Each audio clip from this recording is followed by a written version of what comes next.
Thank you uncle, আপনার আশীর্বাদ থাকলে আমি নিশ্চয়ই পারবো। আরে আমার আশীর্বাদ সব সময় তোমার সঙ্গে থাকবে। আমি পূজার বিয়ে তোমার সঙ্গেই দেব, কিন্তু এখন নয়। এখন তুমি নিজের পড়াশোনায় লক্ষ্য দাও, ঠিক আছে তো? এরপর পূজার বাবা সেখান থেকে চলে যাওয়ার পর পূজা বলে, দেখলে তো মনোজ, আমি তোমাকে আগেই বলেছিলাম আমার বাবা বিয়ের জন্য না করবে না। হ্যাঁ পূজা, তোমার বাবা অনেক ভালো মানুষ। হ্যাঁ আমি জানি। এবার তুমি তাড়াতাড়ি পড়াশোনা শেষ করে কিছু করো, তারপর আমরা বিয়ে করে নেব। মনোজ তার পুরানো সময়ের এই সমস্ত কথাগুলো রূপাকে বলতে বলতে চুপ করে যায়। তারপর কি হলো মনোজ? তাহলে কি পূজা তোমাকে ধোকা দিল? না রূপা, পূজা আমাকে ধোকা দেয়নি। সেদিন আমি অনেক হ্যাপি ছিলাম। পূজার সঙ্গে দেখা করার পর হোটেলে চলে গেলাম। সেখানকার কাজ শেষ করে রাতে পড়াশোনা করতে বসেছিলাম। এভাবে কয়েক ঘন্টা কেটে যায়। আরে পড়াশোনা করতে করতে অনেক রাত হয়ে গেল, রাত 2টো বাজে। এবার আমার ঘুমিয়ে পড়া দরকার। মনোজ এই বলে ঘুমানোর জন্য যাচ্ছিল, এমন সময় তাদের হোটেলে 3 জন গুন্ডা ঢুকে পড়ে এবং আলমারি ভেঙে সমস্ত টাকা বার করে নেয়। দাদা, তোমরা এখান থেকে চুরি করো না। তোমরা টাকা চুরি করে নিলে মালিক আমাকে মেরে ফেলবে। যদি বেঁচে থাকতে চাস তাহলে চুপ করে এখান থেকে চলে যা। কয়েকদিনের ছেলে, আমাদের আটকানোর চেষ্টা করছিস। মনোজ তাদেরকে আটকানোর অনেক চেষ্টা করে, কিন্তু তারা মনোজের কোনো কথাই শোনে না। আমার ভাগ্যটাই খারাপ রূপা, সেই হোটেলে একটাও সিসিটিভি ক্যামেরা লাগানো ছিল না। এরপর পুলিশ আমাকে তাদের সঙ্গে নিয়ে চলে যায়। 6 মাস পর্যন্ত জেলে কাটানোর পর একদিন এক ভালো মানুষ এসে আমাকে জামিন দিয়ে ছাড়িয়ে নেয়। জেল থেকে বাইরে বেরিয়ে আমি লোকটার কাছে যাই। আপনার অনেক ধন্যবাদ। আপনি আমাকে মুক্ত করলেন কেন? আমি কি আপনাকে চিনি? আমি পলাশবাবুর অ্যাসিস্ট্যান্ট বিকাশ। আচ্ছা, তাহলে আপনি পূজার বাবার অ্যাসিস্ট্যান্ট। আমি জানতাম তিনি নিশ্চয়ই আমাকে জেল থেকে মুক্ত করবেন। তিনি আমার উপর অনেক বিশ্বাস করেন। এটা তুমি ভুল ভাবছো মনোজ। তোমাকে মিথ্যে চুরির দায়ে জেলে পাঠানোর পেছনে পলাশবাবুর হাত ছিল। এটা আপনি কি বলছেন? কিন্তু তিনি সেদিন আমাকে অন্য কিছু বলেছিলেন। আমি তো ভাবতাম তার আমাকে খুব পছন্দ হয়েছে। সেদিন পলাশবাবু তোমাকে যা যা বলেছিল ওসব একটা নাটক ছিল। যদি এরকমটা হয়ে থাকে তাহলে আমি পূজাকে সব সত্যি কথা জানিয়ে দেব। আমি এখনই তার কাছে যাব। কোনো লাভ হবে না মনোজ। পূজা কোথায় কেউ জানে না। তোমার জেলে যাওয়ার পর থেকেই পূজা নিরুদ্দেশ হয়ে গেছে। তার মানে? হয়তো পলাশবাবু তার বিয়ে করিয়ে দিয়েছে এবং পূজা নিজের শ্বশুর বাড়িতে আছে। পলাশবাবু আমাদেরকে জানায়নি যে পূজা এখন কোথায় থাকে। আচ্ছা, তাহলে এই ব্যাপার। কিন্তু আপনি আমার সাহায্য করার জন্য কেন এসেছেন? এর পেছনে কি পলাশবাবুর কোনো চালাকি আছে? আমাকে ক্ষমা করে দাও মনোজ। পলাশবাবুর কথাই সেই রাতে আমি নিজেই চুরি করানোর জন্য গুন্ডাদের তোমার হোটেলে পাঠিয়েছিলাম। কিন্তু সেদিনের পর আমার অনেক আক্ষেপ হয় এবং আমি তোমাকে জামিনে ছাড়িয়ে নেওয়ার সিদ্ধান্ত নিলাম। কিন্তু আমি পূজাকে ছাড়া থাকতে পারবো না। পূজা আর কোনোদিন তোমার হবে না মনোজ। তাছাড়া পূজা কোনোদিন একটা চোরের সঙ্গে বিয়ে করতো না। পূজা নিজের বাবার কথায় বিশ্বাস করে নিয়েছিল। তার বাবা তাকে বলেছিল যে তুমি প্রতিদিন নেশা করার জন্য হোটেল থেকে টাকা চুরি করতে। কি? তার বাবা আমার ব্যাপারে এইসব বলেছে? মনোজ রূপাকে এই সমস্ত কথা বলতে থাকে। অপরদিকে সূর্যদের বাড়িতে। সূর্য, তুমি 6 মাস থেকে একা শিল্পাকে সামলানোর চেষ্টা করছো। তুমি একা তার দেখাশোনা করতে পারবে না। তাছাড়া তুমি নিজের দেখাশোনা পর্যন্ত ভালো করে করছো না। তুমি বলছিলে আজ তোমার বন্ধুর এঙ্গেজমেন্ট আছে। যাও, শিল্পাকে নিয়ে বরং সেখান থেকে ঘুরে এসো। না কাকিমা, সেখানে গিয়ে বাকি মহিলাদের দেখে শিল্পা নিজের মায়ের কথা মনে করতে পারে। আমি চাই না শিল্পা সেখানে গিয়ে কান্নাকাটি করুক। আর কতদিন পর্যন্ত তুমি শিল্পাকে এই বাড়িতে আটক করে রাখবে? তাকে একটু বাইরে নিয়ে যাও, দুজনেরই ভালো লাগবে। মালতী কাকিমার বারবার বোঝানোর পর সূর্য শিল্পাকে সঙ্গে নিয়ে তার বন্ধু সৌমেনের এঙ্গেজমেন্টে পৌঁছায়। আরে ভাই সূর্য, কেমন আছিস বল? সূর্য, তোর অ্যাক্সিডেন্টের ব্যাপার আমি শুনেছিলাম। শুনে খুব খারাপ লাগলো যে সেই অ্যাক্সিডেন্টে বৌদি তোকে ছেড়ে চলে গেল। যা হয়ে গেছে সেই কথা ছেড়ে দে। তুই বল, বেশ কয়েক বছর থেকে মেয়ে খুঁজছিলি এবং শেষমেশ বিয়ে করতে যাচ্ছিস। এবার তুই খুশি আছিস তো? কি আর বলবো সূর্য, সেই মেয়েটাকে আমি অনেক পছন্দ করি। আমি তার সঙ্গে বিয়ে করে নতুন জীবন শুরু করতে চাই। কিন্তু আমার মনে হচ্ছে মেয়েটা আমাকে বিয়ে করতে চায় না। ওই দেখ, পূজা সেখানে দাঁড়িয়ে আছে। তাহলে মেয়েটার সঙ্গে সামনাসামনি কথা বলছিস না কেন? মেয়েটাকে জিজ্ঞাসা কর যে কেন বিয়ে করতে চাইছে না। এঙ্গেজমেন্টের ব্যবস্থা হয়ে গেছে, মেয়ের পরিবারের সবাই এখানে আছে। এই অবস্থায় আমি কিভাবে তার সঙ্গে কথা বলবো? আজ এঙ্গেজমেন্ট হয়ে যাক, কিন্তু বিয়ের আগে আমি যে কোনো ভাবে তার সঙ্গে কথা বলবো। আমি এটা জানতে চাই যে সে সবসময় কেন দুঃখী থাকে। আচ্ছা, আমার কথা ছাড়, এবার নিজের কথা বল। কতদিন এভাবে একা থাকবি? তাছাড়া শিল্পাও অনেক দুঃখে আছে। তুই দ্বিতীয় বিয়ে করে নে ভাই। রূপার জায়গায় আমি অন্য কাউকে আনতে পারবো না। আমি দ্বিতীয় বিয়ে করতে পারবো না সৌমেন। নিজের মনকে শক্ত কর এবং এগিয়ে যা, এতেই সবার জন্য ভালো আছে। তুই প্লিজ দ্বিতীয় বিয়ে করে নে সূর্য। বন্ধুর কথায় সূর্য দ্বিতীয় বিয়ে করার জন্য রাজি হয়ে যায়। এরপর এঙ্গেজমেন্ট পার্টি শেষ হলে সূর্য মেয়েকে নিয়ে বাড়ি ফিরে আসে। বন্ধুর এঙ্গেজমেন্ট কেমন কাটলো? খুব ভালোভাবে হয়েছে কাকিমা। আর দেরি করো না বাবা, এবার তুমিও তাড়াতাড়ি দ্বিতীয় বিয়েটা করে নাও। হয়তো তুমি ঠিক বলছো, আমি দ্বিতীয় বিয়ে করার জন্য রাজি আছি। তুমি মেয়ে দেখা শুরু করে দাও। সূর্যের কথা শুনে মালতী খুশি হয়ে যায় এবং তার জন্য মেয়ে দেখতে শুরু করে দেয়। অপরদিকে একটি পার্কে মনোজ রূপার হাত ধরে তাকে হাঁটতে সাহায্য করছিল। রূপা ধীরে ধীরে হাঁটতে শুরু করে এবং বলে, মনোজ, তুমি পূজার ব্যাপারে এখনো কোনো সন্ধান পাওনি? জেল থেকে বেরোনোর পর আমি একটা গাড়ি ভাড়া নিয়ে ড্রাইভারের কাজ করতে শুরু করি। তার সাথে সাথে আমি পূজাকে অনেক খোঁজার চেষ্টা করি, কিন্তু অনেক চেষ্টা করার পরেও তার খোঁজ পেলাম না। তারপর আমি হাল ছেড়ে দিয়ে সেদিন সমুদ্রের ধারে বসেছিলাম এবং তোমাকে ভেসে ভেসে আসতে দেখলাম। সেদিন তোমার সঙ্গে দেখা না হলে হয়তো আমি সুইসাইড করে নিতাম। এরকম করে বলো না মনোজ, আমার বিশ্বাস ধীরে ধীরে সবকিছু ঠিক হয়ে যাবে। রূপা এবং মনোজ যখন নিজেদের মধ্যে কথা বলছিল, এমন সময় তাদের দরজার বেল বেজে ওঠে। এরপর দুজনে দরজার কাছে যায়। আরে হ্যাঁ বিকাশ বাবু, বলুন, কি মনে করে আসা হলো? মনোজ, পূজার ব্যাপারে সন্ধান পাওয়া গেছে। এখন পর্যন্ত তার বিয়ে হয়নি, কিন্তু তার এঙ্গেজমেন্ট হয়ে গেছে। খুব তাড়াতাড়ি তার বিয়ে হয়ে যাবে। সে যাই হয়ে যাক, আমি পূজার কাছে যাব এবং তাকে সমস্ত সত্যি কথাগুলো জানাবো। তার জানা দরকার তার বাবা কত নীচ প্রকৃতির মানুষ। সত্যি কথা জানার পরেও সে যদি অন্য মানুষকে বিয়ে করতে চায় তাহলে আমার কোনো আপত্তি থাকবে না। আমি শুধু এটাই চাই, সে যেখানেই থাকুক হাসি খুশি থাকুক। তুমি চিন্তা করো না মনোজ, আমি যে কোনো ভাবে তোমাকে পূজার কাছে পৌঁছে দেব। আচ্ছা রূপা, এখন তোমার পা কেমন আছে? তুমি তো হাঁটতে পারছো দেখছি।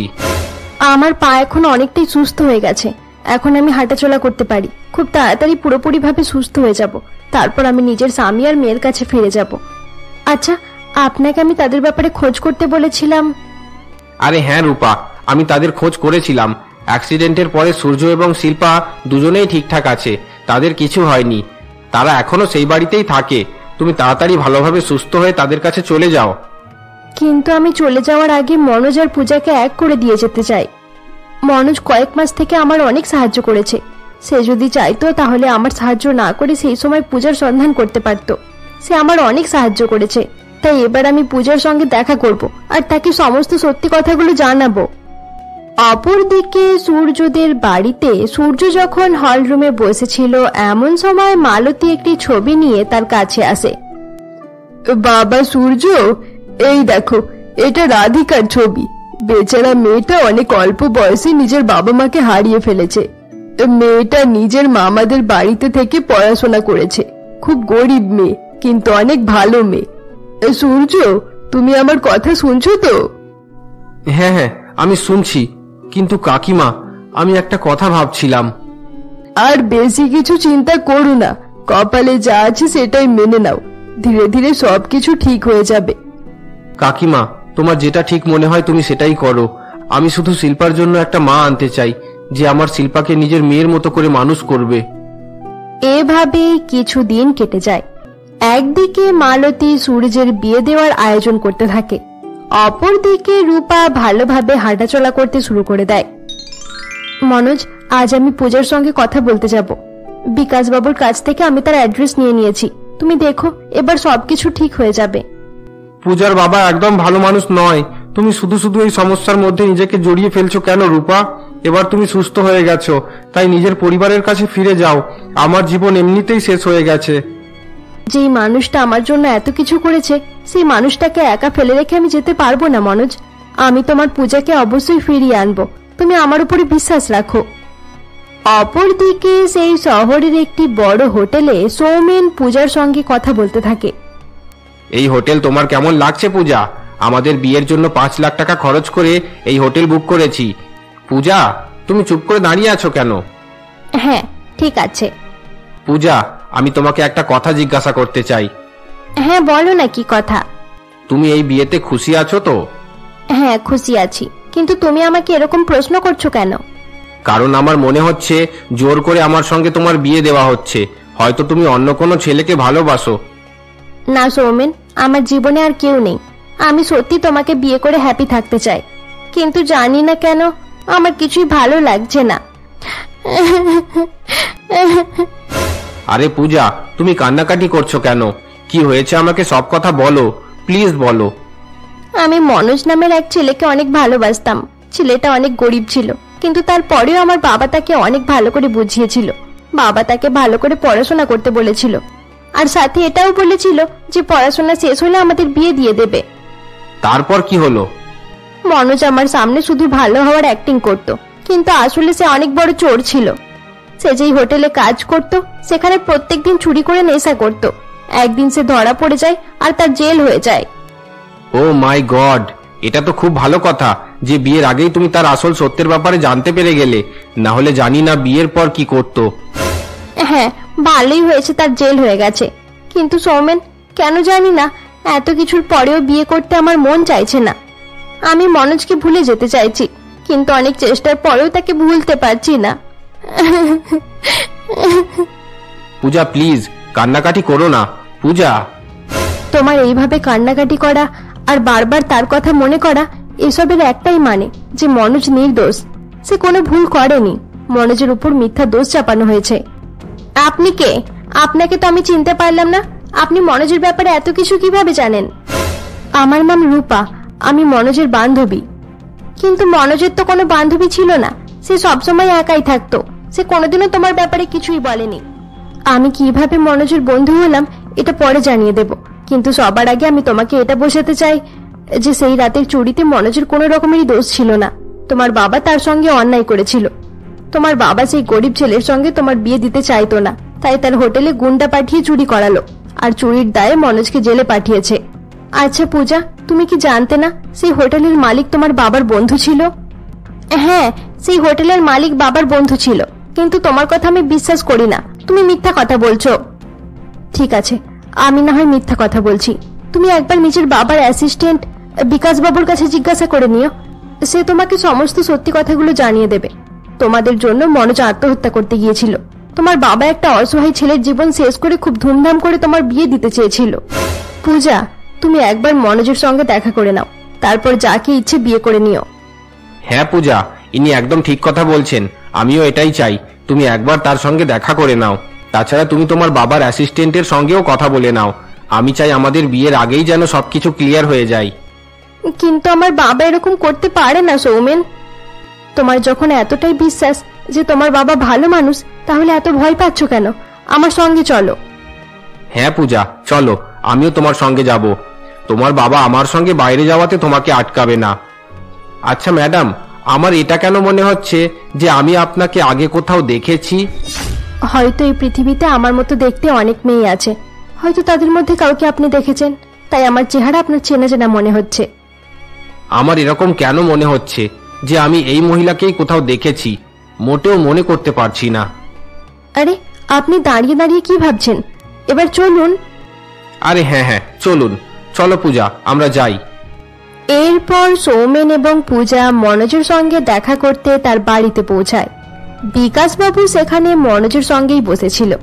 পূজাকে দেখার সঙ্গে সঙ্গেই মনোজ বলে, আমি চুরি করিনি পূজা, সবাই মিলে আমার বিরুদ্ধে ষড়যন্ত্র করেছিল। সবাই তোমাকে আমার থেকে আলাদা করতে চেয়েছিল। আমি এটা কিভাবে বিশ্বাস করব যে আমার বাবা এসব করেছে? বিকাশ কাকু, এটা কি সত্যি কথা? হ্যাঁ পূজা, এসব সত্যি। পলাশবাবু আমাকে দিয়ে এসব করিয়েছিল, কিন্তু পরে আমার অনেক আফসোস হয়, তাই আমি মনোজকে জামিন করে জেল থেকে ছাড়িয়ে নিলাম। পলাশবাবু যদি জানতে পারে আমি তোমাকে সত্যি কথা বলে দিয়েছি, তাহলে জানি না আমার সঙ্গে কি হবে। আমার এঙ্গেজমেন্ট হয়ে গেছে, সকল রিলেটিভদের ইনভাইট করা হয়ে গেছে। এত কিছুর পর আমি সত্যি কথাগুলো জানতে পারলাম। এবার আমি কি করব কিছুই বুঝে উঠতে পারছি না। তোমাকে নিজের মনের কথা শোনা দরকার পূজা। এটা আমি জানি যে তোমার মন প্রথম থেকে মনোজকে ভালোবাসে। এবার যখন জানতে পেরে গেছো যে মনোজ নির্দোষ, তাহলে তুমি এত চিন্তা করছো কেন? নিজের বাবার ব্যাপারে চিন্তা করো না। সেই লোকটা তোমাকে তোমার ভালোবাসা থেকে আলাদা করার জন্য এত বড় প্ল্যান করেছিল। তাছাড়া তুমি আমার ব্যাপারেও চিন্তা করো না। আমি দুজন প্রেমিকের মাঝে আসতে চাই না। মনোজ, এবার যাই হয়ে যাক না কেন, আমি তোমাকে ছাড়া থাকতে পারবো না। তোমার সঙ্গে দেখা না করে আমি সকলের কথা বিশ্বাস করে নিয়েছিলাম। আমাকে ক্ষমা করে দাও মনোজ। মনোজ এবং পূজা আবার এক হয়ে যায়। তাদের দুজনকে দেখে রূপা, সৌমেন এবং বিকাশ বাবু অনেক খুশি হয়ে যায়। রূপা, তুমি না থাকলে হয়তো আমি কোনোদিন পূজাকে সত্যি কথাগুলো জানাতে পারতাম না। তুমি আমাকে থ্যাংক ইউ বলছো কেন মনোজ? তোমার জন্যই আজ আমি বেঁচে আছি আর নিজের দুই পায়ে দাঁড়াতে পারছি। মনোজ, তুমি আমার জন্য যা করেছো সেটা আমি কোনোদিনও ভুলতে পারবো না। কাল সকালে আমি নিজের বাড়ি চলে যাব। আচ্ছা ঠিক আছে, এবার আমরা যাই। আজ এত ভালো কাজ করে খুব ভালো লাগছে। পূজা, যে কোনো হেল্পের প্রয়োজন হলে কোনো কিছু না ভেবেই আমাকে ফোন করে দিও। আমরা দুজন এখনো ভালো বন্ধু, সারা জীবন বন্ধু থাকবো। এরপর সৌমেন সেখান থেকে বেরিয়ে আসে এবং নিজের গাড়িতে চেপে নিজের বাড়ির দিকে রওনা হয়ে যায়। যাদের যাদের ইনভাইট করেছিলাম এবার সকলকে ফোন করে বারণ করতে হবে। সবার আগে সূর্যের বাড়ি গিয়ে বারণ করে ফেলি। এই বলে সৌমেন সূর্যদের বাড়ির দিকে যেতে থাকে। অপরদিকে সূর্য তখন দুঃখী হয়ে নিজের রুমে বসেছিল।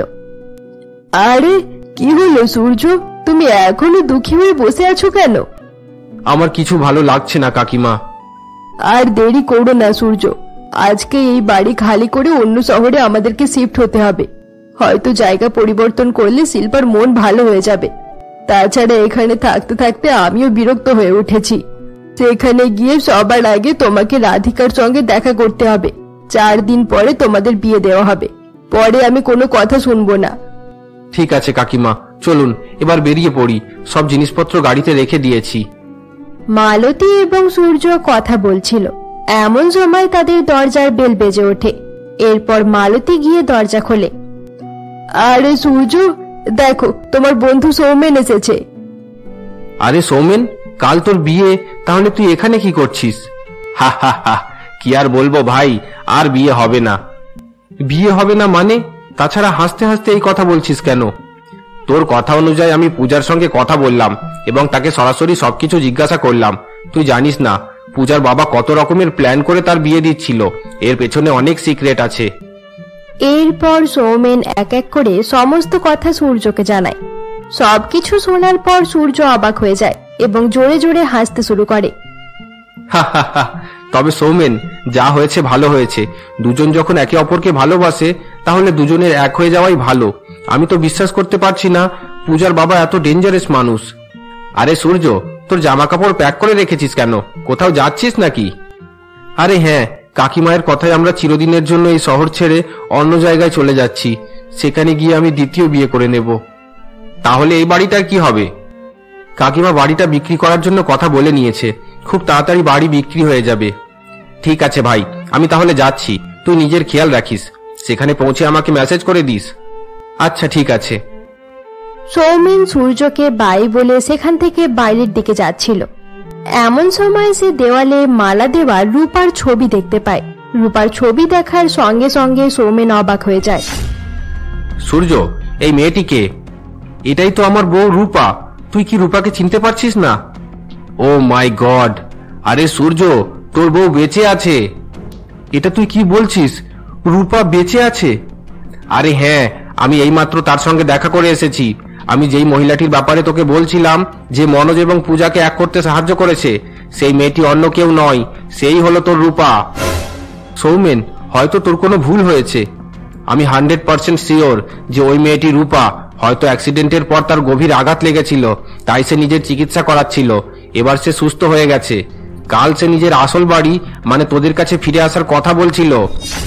সৌমেন যখন সূর্যকে এই সমস্ত কথা বলছিল, এমন সময় মালতী কাকিমাও সেখানে চলে আসে। এসব তুমি কি বলছো বাবা? রূপা বেঁচে আছে? কাকিমা, আমি আর অপেক্ষা করতে পারবো না, আমি এই মুহূর্তে রূপাকে বাড়ি নিয়ে আসবো। হ্যাঁ সূর্য, চলো, আমিও আর থাকতে পারছি না। এরপর সূর্য, সৌমেন, মালতী এবং শিল্পা মনোজদের বাড়ির উদ্দেশ্যে রওনা হয়। তারা যখন মনোজদের বাড়িতে পৌঁছায় তখন রূপা বাড়ির বাগানে বসেছিল। তাদেরকে দেখতে পেয়ে রূপা অবাক হয়ে যায়। সকলেই রূপাকে দেখে অনেক খুশি হয়। রূপা, তুমি এতদিন পর্যন্ত কোথায় ছিলে? তুমি আমার সঙ্গে যোগাযোগ করনি কেন? সূর্য, আমি তোমাকে সব বলবো। যেদিন থেকে আমরা আলাদা হয়েছি সেদিন থেকে আমি তোমাদের সঙ্গে দেখা করার জন্য অনেক ছটফট করছি, কিন্তু আমার কপালটাই খারাপ, তাই কিছু করতে পারিনি। এরপর রূপা তাদেরকে সমস্ত কথা জানায়, যে কিভাবে অ্যাক্সিডেন্টের পর সে ভেসে ভেসে সমুদ্রের ধারে পৌঁছে যায় এবং মনোজ তাকে চিকিৎসার মাধ্যমে সুস্থ করে তোলে। যদি সৌমেন আজ তোমার ব্যাপারে না জানতো তাহলে এতক্ষণে আমরা চিরদিনের জন্য এই শহর ছেড়ে অন্য জায়গায় চলে যেতাম। সূর্য, শিল্পা এবং মালতী কাকিমা রূপাকে ফিরে পেয়ে অনেক খুশি হয়ে যায়। এরপর রূপা তাদের সঙ্গে নিজের বাড়ি ফিরে যায়। একদিন রূপা এবং সূর্য যখন একটি মন্দিরের বাইরে দাঁড়িয়েছিল। এত বড় দুর্ঘটনার পর আমরা আবার এক হয়ে গেলাম, কিন্তু এত কিছুর মাঝে আমি নিজের মাকে হারিয়ে ফেলেছি, আর বাবা ও দাদার সঙ্গে দেখাও করতে পারিনি। ঈশ্বর চাইলে তাদের সঙ্গেও তোমার দেখা হয়ে যাবে রূপা। ঠিক আছে, চলো এবার বাড়ি ফিরে যাই। রূপা এবং সূর্য বাড়ি যাওয়ার জন্য তাদের গাড়িতে বসে পড়তে পেছন থেকে একজন রূপাকে ডাকতে ডাকতে তার কাছে আসে। রূপা, রূপা, রূপা! আরে দাদা, তুমি এখানে? আমি একা নেই রূপা, এই দেখ বাবাও আছে। কেমন আছিস রূপা? আমাকে ক্ষমা করে দাও বাবা, আমি তোমাদের সঙ্গে দেখা করার জন্য বাড়িতে গিয়েছিলাম, কিন্তু সেখানে গিয়ে জানতে পারি আমার জন্য মা পৃথিবী ছেড়ে চলে গেছে। এটা কি বলছিস তুই? এতে তোর কোনো দোষ নেই। অনেক আগে থাকতে মায়ের শরীর খারাপ ছিল, তোর কাছে আমরা সেই কথা লুকিয়েছিলাম, কারণ তোকে টেনশন দিতে চাইছিলাম না। তোর দাদা একদম ঠিক কথা বলছে রূপা, আমরা তোর অনেক খোঁজ করেছি কিন্তু তোর সন্ধান পেলাম না। তোকে দেখতে অনেক ইচ্ছা করছিল, আজ আমার ইচ্ছে পূরণ হয়ে গেল। আশীর্বাদ করছি তোরা যেন সারা জীবন সুখে থাকিস। বাবা, দাদা, তোমরা আমাদের বাড়ি চলো, আমাদের মেয়ে শিল্পা তোমাদেরকে দেখে অনেক খুশি হয়ে যাবে। আরে বাহ, তোদের একটা মেয়েও আছে, তাহলে সে নিশ্চয়ই নিজের দিদিমার মতো হয়েছে। তুমি ঠিক বলেছো বাবা, সে একদম নিজের দিদিমার মতোই হয়েছে। এরপর থেকে রূপার মনে আর কোনো রকমেরই দুঃখ থাকে না এবং সে নিজের পরিবারের সঙ্গে সুখে শান্তিতে থাকতে শুরু করে। বন্ধুরা, আমাদের গল্পের সিরিজ এখানেই শেষ করা হলো। গল্পটি ভালো লেগে থাকলে অবশ্যই লাইক করে দিও। এরকমই গল্প আরো দেখার জন্য আমাদের চ্যানেলকে সাবস্ক্রাইব করতে ভুলবে না।